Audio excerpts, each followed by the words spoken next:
500 right here. You got Right some behind dough. you. Wow. Okay. Anybody else? All right. 500. Anybody else? Hey, Reggie, what's the count? What? Sorry. We Reggie, got what's the 5 count? on it. Oh, 500. Hey, Reggie. Oh, my God. Go over there, What's Reggie. up? It's Give it to me right now. I'll put it right in my pocket. Okay, 500.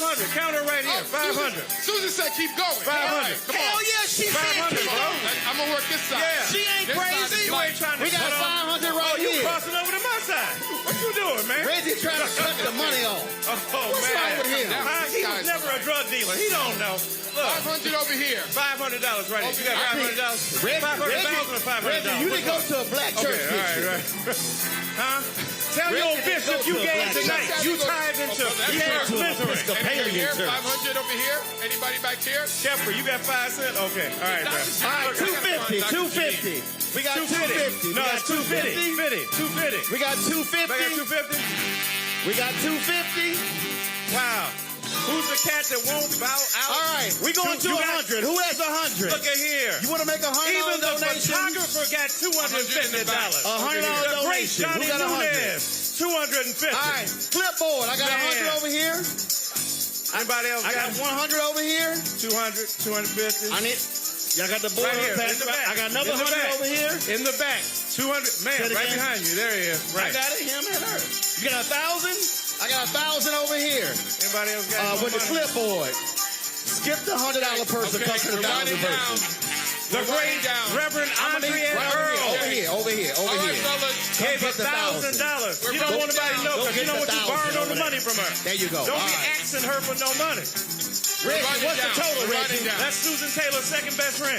Reggie, my what's the God. total? Okay. All right, gentlemen. Okay. Everyone take out I know. your He gave phone. Hey, Reggie, we going $100. I got the mic. We just We all need you to got take mics. out your phone. What you got? We just want to Yeah. take a selfie. Anybody else? Everyone take out your phone. We just want to take That's right. a selfie. Hey, all Let's of you. give these guys a round Hold of on, applause. Reggie. Yeah. If you, all of you Sigma Pi Phi Fraternity Incorporated members, y'all ain't giving. So if you in the boule, raise your hand right now for at least 1,000. Okay, gentlemen. Reggie, Look hold at- up. look at We Kefra. trying to get boule money, Reggie. He said, boo. Okay, if you He in the with his boo. boule, You y'all- with your... hey, you supposed to be the baddest Negroes in America. I need to see, baby. I said Sigma Pi Phi Fraternity, not Okay. AKA. Hey, Roland. All right, gentlemen. Roland, even if you ain't in part of boule, if you with your boo, give some money. If That's you what just I'm with saying. your boo. What we got over here? All right. Okay. Hold You on, with hold your on. boo. What we got? What we got? I'm gonna need Reggie Van Lee up here with me for a second. We need the two Reggies to control these two guys down there.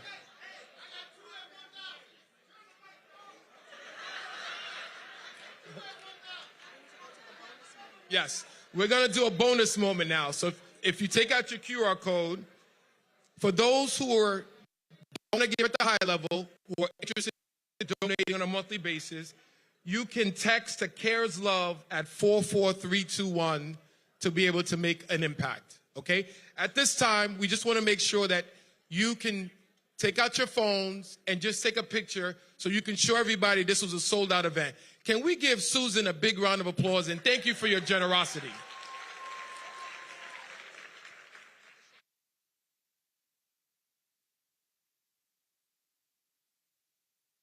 Can we give Roland and Dr. Eric a huge round of applause?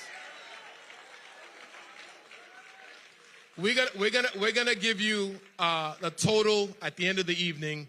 This was very amazing. So thank you for your support and your energy. That meant a lot. And obviously we just raised a lot of money. I think we got to the 300,000, but we'll give you the round.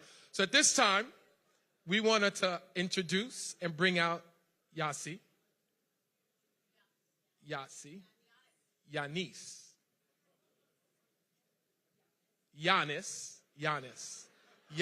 I practiced 6 times, Yanis.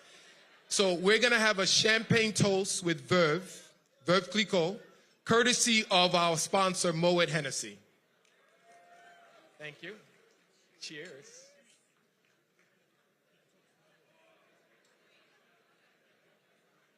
Thank you so much. Thank you for your support. And this was not on the program, but I cannot leave this stage without giving a tremendous shout out to Mother Susan Taylor. Happy birthday to you. We are celebrating not just today, but every day and every moment for everything that you have done for us and continue to do for us. Thank you. Okay, not to put you on the spot, will you be our sponsor next year? Same thing? If you say my name right.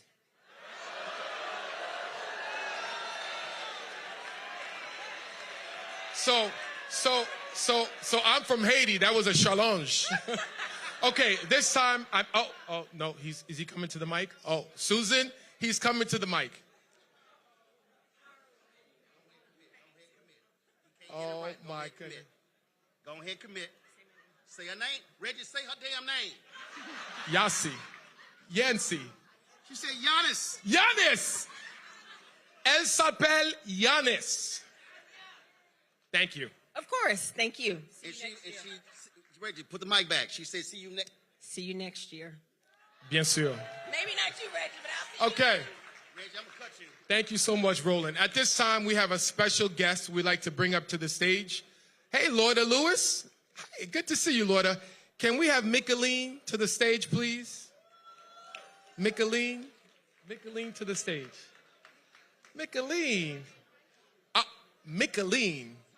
Micheline Thomas. I know who you are, and you look very sharp. So thank you so much for the support. Thank you. Good evening, everyone. How's everyone doing this evening? Right? What a lovely night. It's a deep honor to stand here and celebrate a woman who did more than lead us. She shaped us. Susan did not simply guide a publication. She nurtured a vision of Black womanhood that was powerful, dignified, and undeniable. Last April, I had the privilege of photographing her for the cover of Essence. Of all the moments of my career, that stands among the greatest, truly. It was one of the sets that I know that my mother wished she would have loved to be a part of and witness. She loved Susan. She loved you dearly. Tonight, though, I bring a beautiful offering of gratitude, a signed, limited edition of that cover image, a testament to a legacy that continues to light the way. Everyone, please stand up and join me to welcoming the woman who made us, Miss Susan L. Taylor.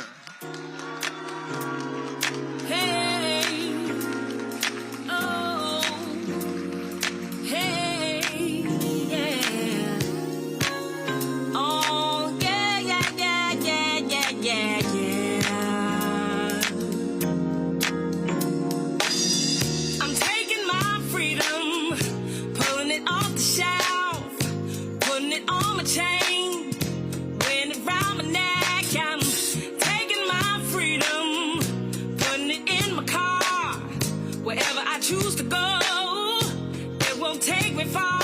I'm living my life like it's golden, living my life like it's golden, living my life like it's golden, living my life like it's golden, living my life like it's golden, golden, living my life like it's golden, living my life like it's golden, living my life like it's golden, living my life like it's golden, living my life like it's golden, golden. I'm taking my own freedom, putting it in my song, singing loud and strong. All day long, I'm taking my freedom, putting it in my stroll. I'll be high stepping, y'all, letting the joy unfold. I'm living my life like it's golden, living my life like it's golden, living my life like it's golden, living my life like it's golden, living my life like it's golden, golden, living my life like it's golden, living my life like it's golden, living my life like it's golden, living my life like it's golden.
Of course, you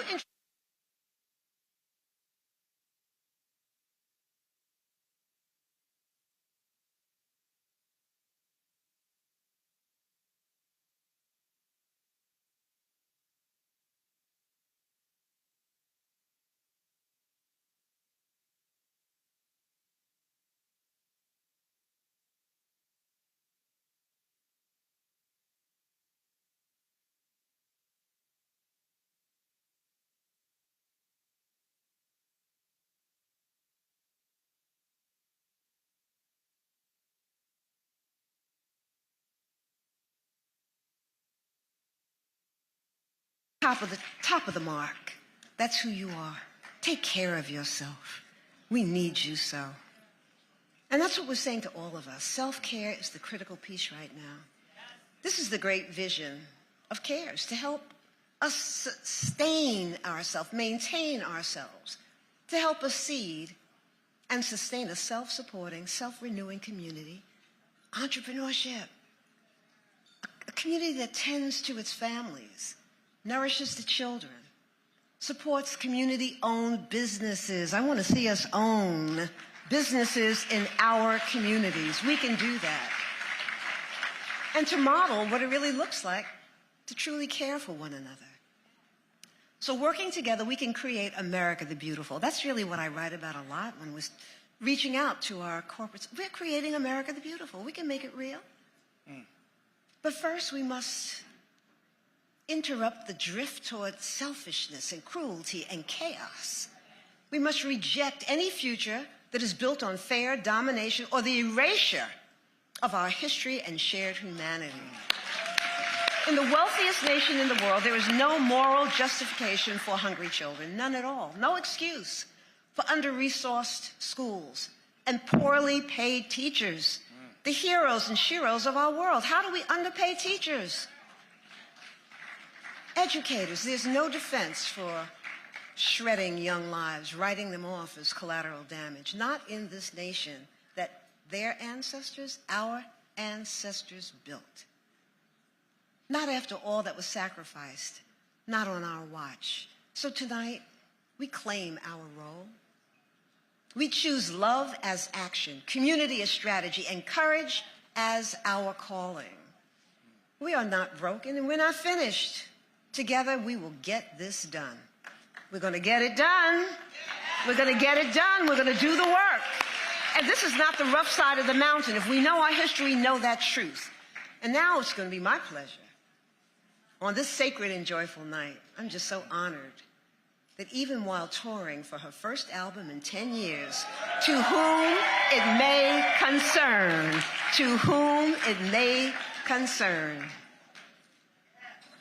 she made time to join us tonight. She has made time for the children. She always calls us to rise together, to rise in the light of our love. So let us just pause and welcome the incredible Jill Scott.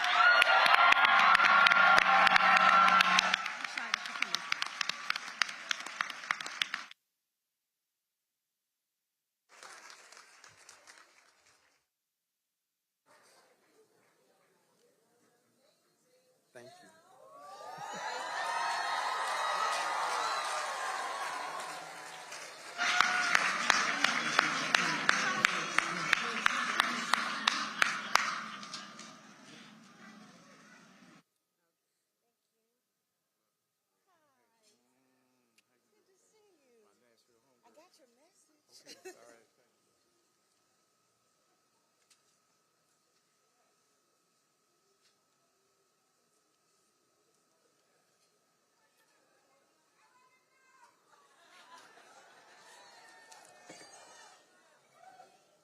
Is it our turn?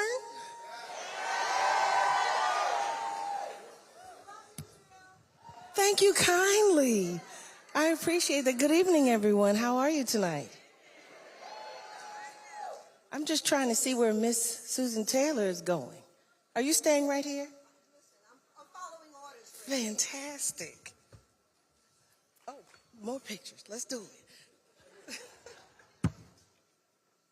Wish you were higher.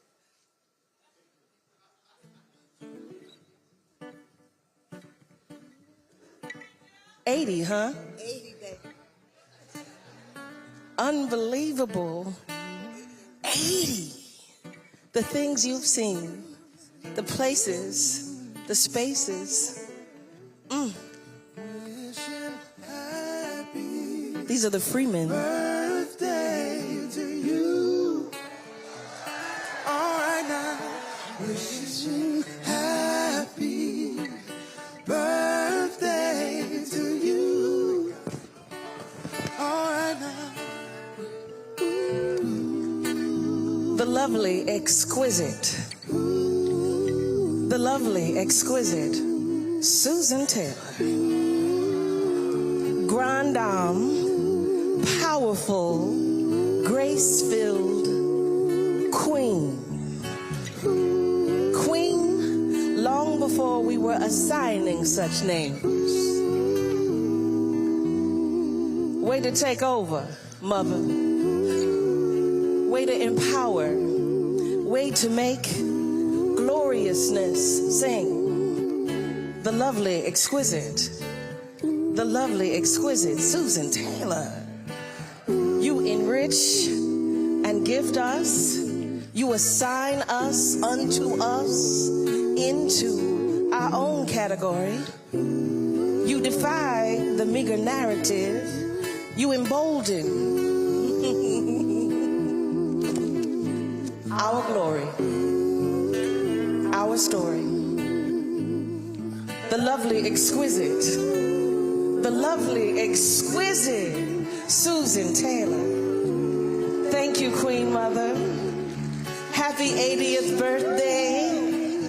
Bless you, iconic sister. Happy birthday, my love.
Everybody have a little cocktail? Dinner's been good? Did you raise some money? A lot of money? As Susan Taylor told me about 3,472 times, this is for the children. Yes.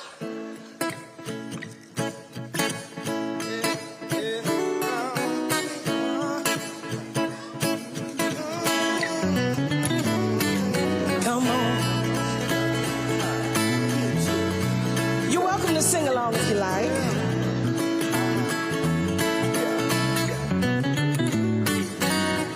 You're here, I'm pleased, I really dig you.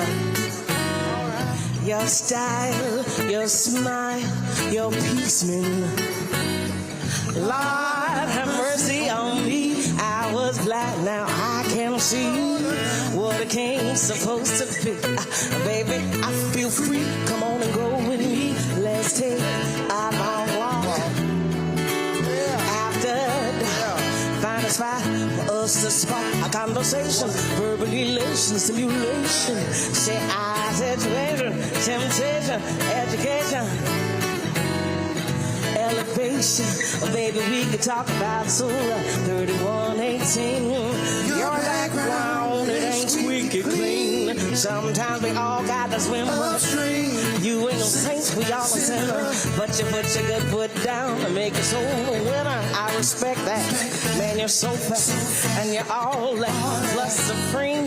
Then you're humble and I'm your feeling. I can feel everything that you bring. Let's take a long walk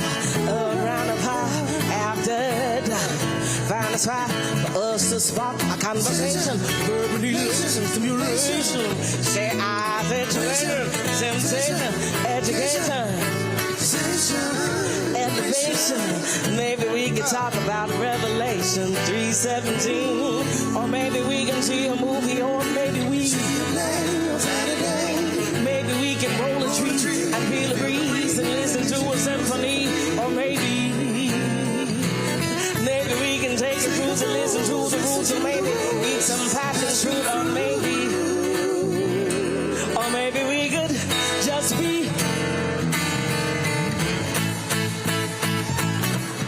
Let's take a around the park after dark.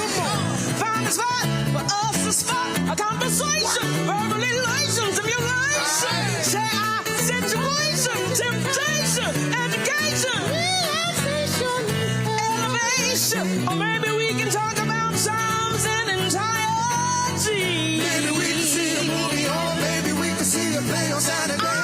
Maybe we can see a play on Saturday, or maybe we can roll a tree and feel a breeze. Maybe we can take a cruiser right to the moon, or maybe we can just be. Yes. There we are. We are here. Yes. Okay. Okay. All right. Let's do another one. Since we got the time. Should I be asking for $5 more? $15 more? $25,000 more?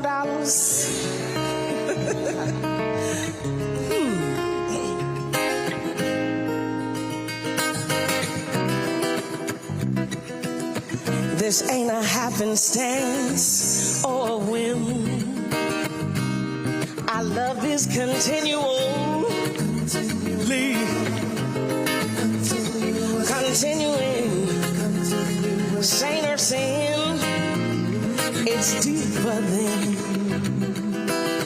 Our love is bigger than time or race. Our love is rhythm and chime. It resonates in every place. It fills the space. My beautiful people.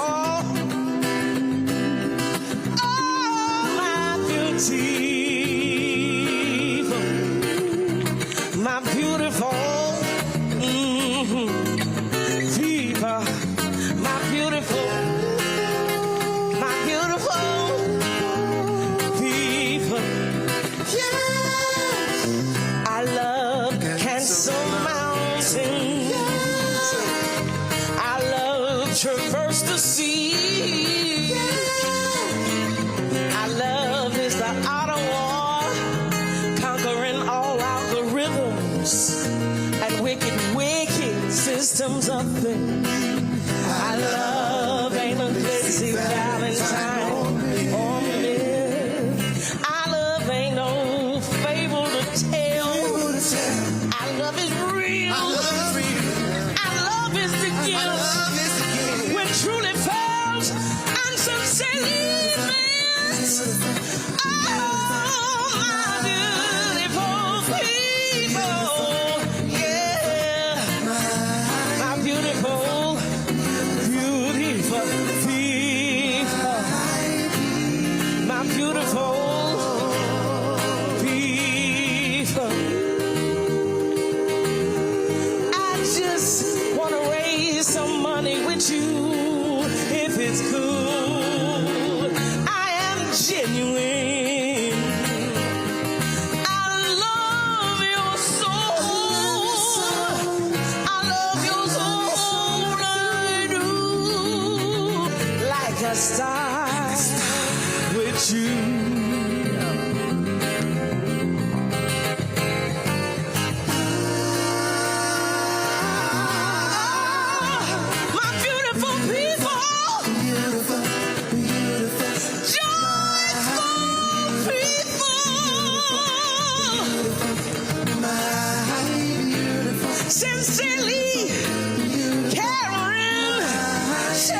Thank you so much for having us tonight. Bless you. How many people donated money? You said what? You did? Thank you. Thank you, everyone. Blessings.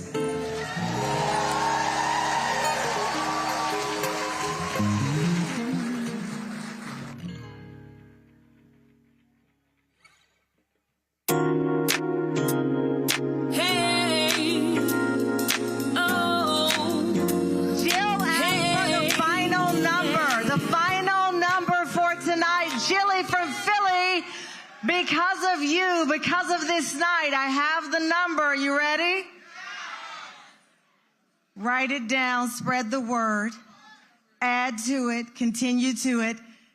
And that means that Roland and Michael Eric Dyson, in that chaotic insanity that will go down in the hieroglyphics of Egyptian unorthodoxy,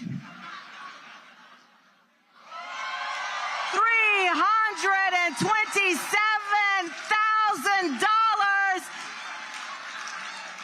and counting. So please make sure your phone is working, the text option is working, the mission continues. Burns, we are your legacy. And I thank God every day that I am able to look at you and say thank you. Thank you for this night. Thank you for protecting our children. Thank you for honoring our children. And thanking you for reminding us titles do not matter. It is not the DNA that you share. It is the purpose of our lives to raise our children so they can rise as they are. They are sleeping, and hopefully the one named Moses is really sleeping.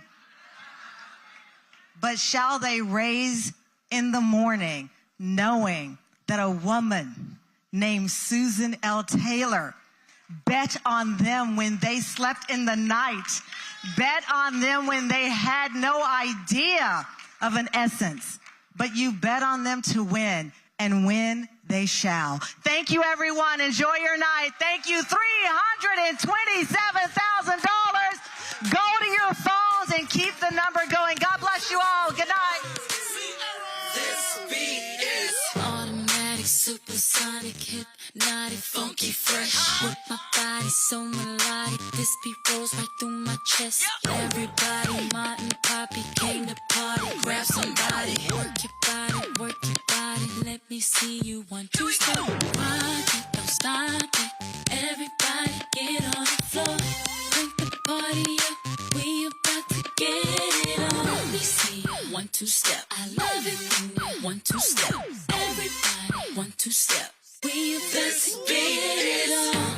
Rage is so contagious, make you crave it. Jazzy made it. So retarded, top charted. Ever since the day I started, strip my stuff and yes I flaunt it. Goodies make the boys jump on it. No, I can't control myself now. Let me do my 1, 2, step. Rock it, don't stop it. Everybody get on the floor. Crank the party up. We about to get it on. Let me see 1, 2, step. I love it when you 1, 2, step. Everybody 1, 2, step. We about to get it on. Do it like this. It don't matter to me. We can dance slow. Whichever way the beat drop, our bodies will flow. So swing it over here, Mr. DJ, and we will rock you. Don't matter to me. We can dance slow. Whichever way the beat drop, our bodies will go. So swing it over here, Mr. DJ, and we will rock you. I shake it like Jello, make the boys say hello, cause they know I'm rocking the beat. I know you heard about a lot of great MCs, but they ain't got nothing on me. Because I'm 5 for 2, I wanna dance with you, and I'm sophisticated fun. I eat filet mignon, and I'm nice and young. Best believe I'm number 1. Rock it, don't stop it. Everybody get on the floor. Crank the party up. We about to get it on.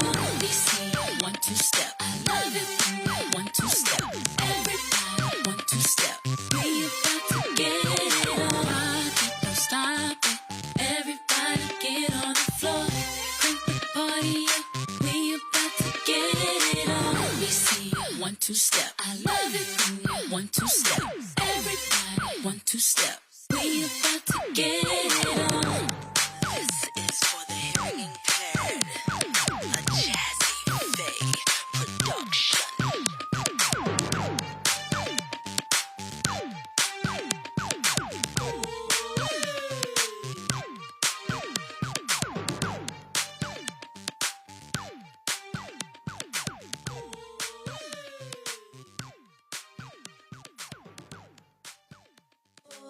Your ways, so you can't grumble. Fall in your ways, so you can sleep at night. Fall in your ways, so you can wake up and rise.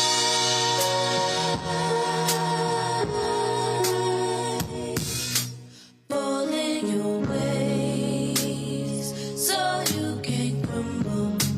Fall in your ways, so you can sleep at night. Fall in your ways, so you can wake up and rise.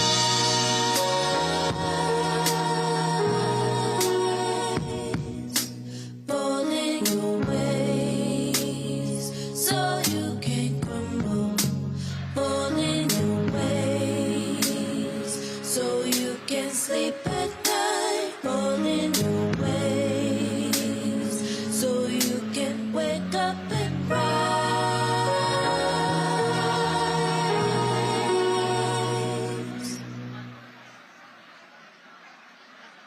Walk in your ways, so you won't crumble. Walk in your ways, so you can sleep at night. Walk in your ways, so you will wake up and rise.